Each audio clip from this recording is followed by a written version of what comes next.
Bonjour tout le monde qui regarde cette vidéo. Aujourd'hui, je vais commencer à vous lire le livre Journal d'un noob 1. Minus, le villageois qui veut devenir un aventurier comme Steve. Squeak! Squeak! J'ai été réveillée par ces bruits super énervants. C'est une araignée sur ma maison. Elle a dû s'infiltrer dans le village à la nuit tombée et a décidé que le toit de ma chambre était un super endroit pour traîner. Scree! Squeak, squeak, squeak! J'ai couvert ma tête avec l'oreiller. Ça n'a servi à rien. Très vite, j'ai aussi pu entendre un slime se balader à l'extérieur. Blap, blap, blap. On aurait presque dit que quelqu'un s'amusait à marteler le sol avec un poisson mort. Et puis, un zombie a rejoint la fête. « Mais qu'est-ce qu'ils fabriquent ?» j'ai marmonné. « Ils essaient de former un boys band ou quoi ?»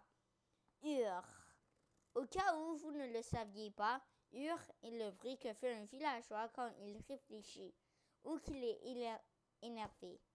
Et là, tout de suite, je suis énervée. Les ennemis ne peuvent pas nous attaquer directement chez nous, donc ils font du tapage nocturne exprès.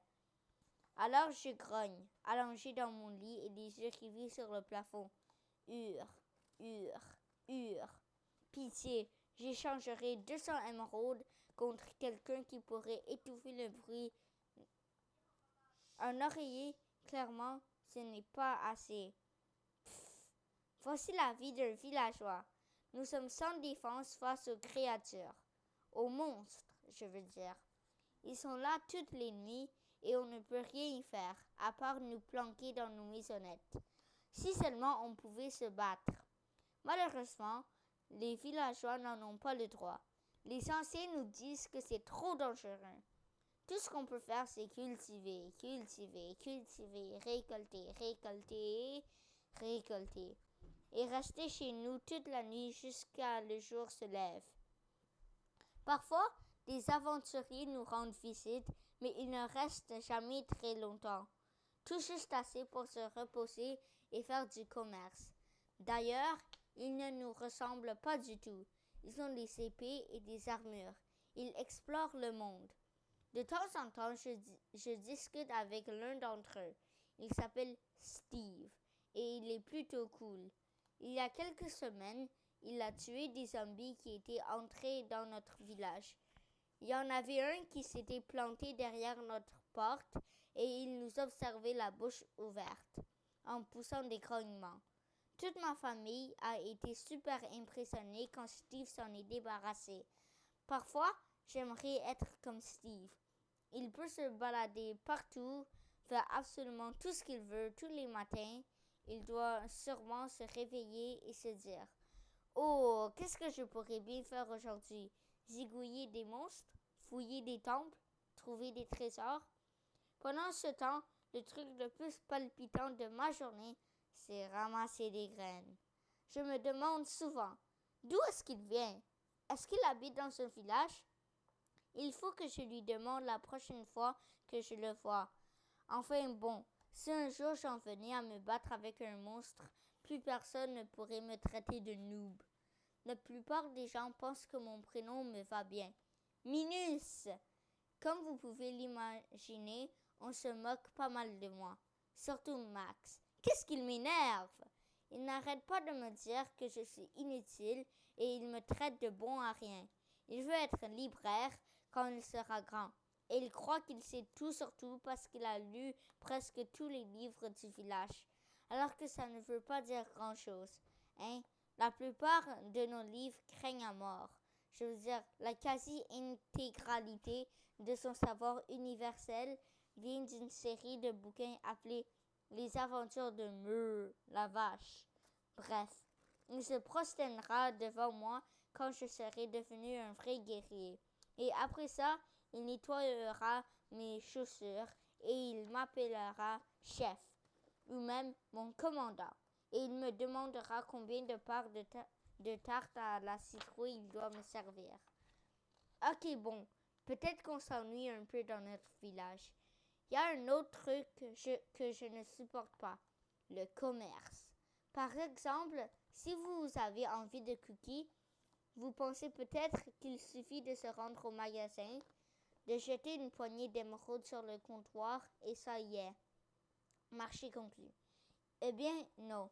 Il faut aller au magasin et espérer que le vendeur soit de bonne humeur. Sinon, il va dire « Urgh » pendant 3 heures avant de vous proposer un prix honnête. Et pendant tout ce temps, alors que votre estomac gargouille, vous vous demanderez s'il ne vaut pas mieux abandonner tout de suite et manger une patate moisie. Par exemple, j'ai dépensé 10 émeraudes pour ce journal.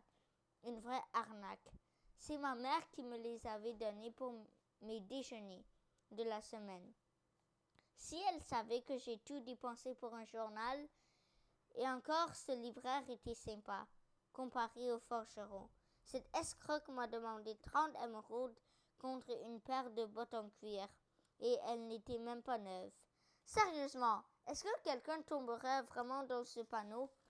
Cela dit, mon meilleur pote, que je surnomme Mastoc, m'a raconté un jour. Il a vendu une pomme de terre pourrie pour 5 émeraudes. Cet aventurier devait vraiment avoir la daille. Par ici, il ne faut pas seulement se méfier des commerçants. Certains gamins du village sont vraiment insupportables. Surtout Max. Il raconte toujours des mensonges abracadabrantes que certains enfants avalent quand même. En fait, il aime faire peur à tous les gens qu'il croise. L'autre jour, il nous racontait qu'il existe un monstre nommé le hurleur de caca. À ce qu'il paraît, un hurleur de caca est une sorte bien particulière de creeper. Les creepers se sont évidemment verts parce qu'ils sont faits de feu. Mais un hurleur de caca est brun, car il est fait de caca. Vous avez vraiment envie d'être très loin d'un de ces trucs lorsqu'il explose. Lorsqu'il attaque, il ne siffle pas comme les autres creepers. Ils font plutôt une sorte de gargouillis sourd. En tout cas, c'est ce que Max prétend.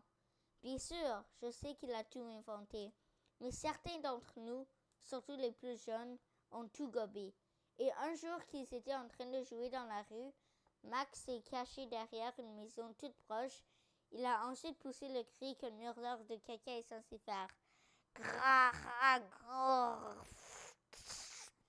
Certains enfants ont eu la trouille de leur vie, à ce qu'on m'a dit. Ils n'osent plus s'approcher d'une salle de bain. Ils ne veulent pas tomber sur le hurleur de caca. Ouais, bienvenue dans mon monde. Des monstres qui rendent fous, des escrocs de libraires et Max. J'espère que vous avez apprécié cette vidéo. On se voit la prochaine fois.